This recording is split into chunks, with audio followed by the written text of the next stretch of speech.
Vous écoutez Channel Africa à la radio et sur internet www.channelafrica.org.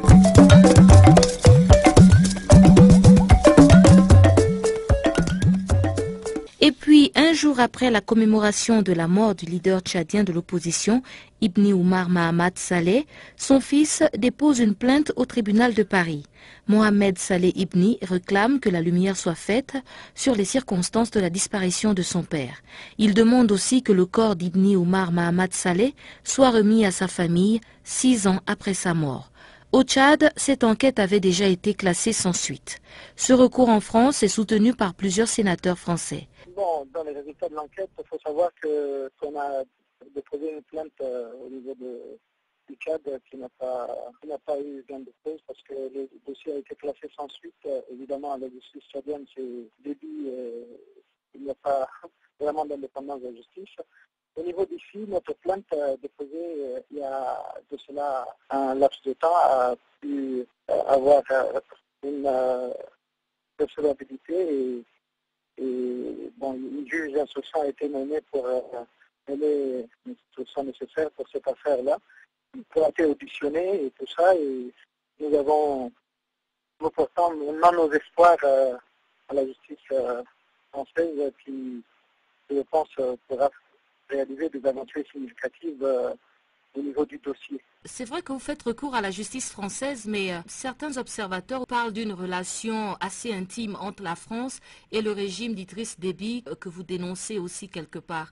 Est-ce que vous avez foi que la France va se détacher de ses affinités avec le régime en place au Tchad afin de pouvoir mener à bien cette plainte que vous avez déposée? Bon, il est vrai que N'Djamena est devenu un allié stratégique de Paris depuis l'affaire du Mali jusqu'à en Centrafrique, mais il faut savoir que cet allié devient trop puissant et dérange aussi dans les questions de droits de l'homme. Nous pensons que la justice française est totalement indépendante et au-delà de ça, au niveau des autorités françaises, nous avons beaucoup de parlementaires français qui nous soutiennent dans ces démarches-là et nous pensons que la France, pays des droits de l'homme, saura faire la part des choses dans ses relations avec et son partenariat avec le Tchad. Nous avons espoir qu'au niveau de la justice française et même au niveau des autorités françaises, nous pensons qu'ils privilégieront les valeurs de la France à une affaire quand même dure depuis un bon moment. Et il faut savoir que le régime français, certes, a volé au secours de Déby qui avait complètement perdu la bataille de N'Djamena. Au-delà de ça, il y a eu l'appel du président français, de l'ancien président, pour une commission d'enquête qui a rendu un rapport sans équivoque et puis qui incrimine bien le régime, la garde présidentielle et dans la chaîne de commandement, c'est-à-dire le chef de l'État est impliqué. Et pour nous, les conclusions de cette enquête sont très claires et bon, il faut appliquer les recommandations de cette commission d'enquête, que la dépouille de notre père soit rendue, que justice soit faite. Et au-delà de tout ça, c'est-à-dire que nous militons contre l'oubli. Il faut que notre père incarné, son héritage politique puisse être perpétré. Et il faut qu'il réhabilite l'homme aussi à ses idées par rapport à ce qu'il représentait au niveau de l'opposition. Donc le régime tchadien doit se rendre à l'évidence et faciliter cela. Même au niveau de l'enquête judiciaire, nous avons des craintes par rapport à la coopération du régime tchadien, mais nous pensons que les juges d'instruction feront bien leur travail. Nous avons totale confiance en eux et c'est ce qui nous rassure actuellement. Et parlons d'héritage politique. Qu'est-ce qu'aujourd'hui on peut retenir du leader de l'opposition Ibni Oumar Mahamat Saleh? Bon, ce qu'on peut garder essentiellement la lutte pacifique, c'est-à-dire que si je peux le citer en disant que quelqu'un qui a toujours condamné la prise de pouvoir par les armes, mais aussi sa confiscation par ses valeurs, ses idées, c'est devenu un symbole, c'est un intellectuel compétent et suffisamment conscient, un politique patriote et intègre.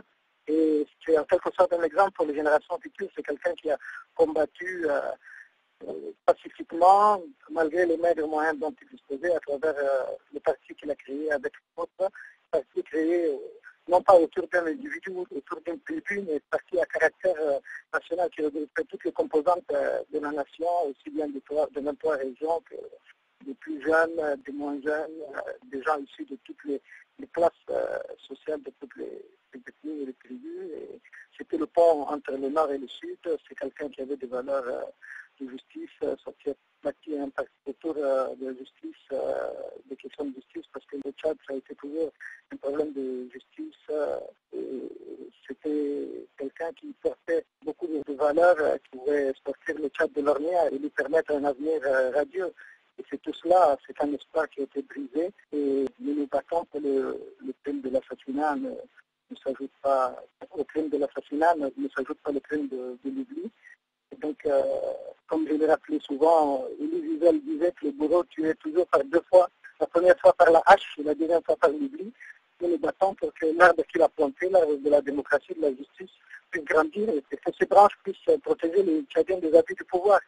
Donc, mais au-delà de cela, il y a, je pense, un nouveau souffle et reprendre à travers les idées, les idéaux d'Ibni et tout ça, je pense que ça peut rassembler les Tchadiens autour de valeurs communes pour préparer la transition démocratique. Mohamed Saleh Ibni, fils de l'opposant tchadien Ibni Oumar Mahamat Saleh, mort il y a 6 ans dans des circonstances encore non élucidées.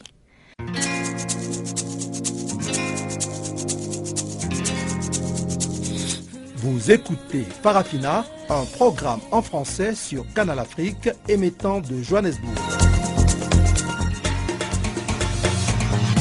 Pour vos réactions à nos émissions, écrivez-nous soit à l'adresse électronique suivante farafina@channelafrica en un seul mot.org ou envoyez-nous un SMS au numéro qui suit 00 27 833 81 56 59.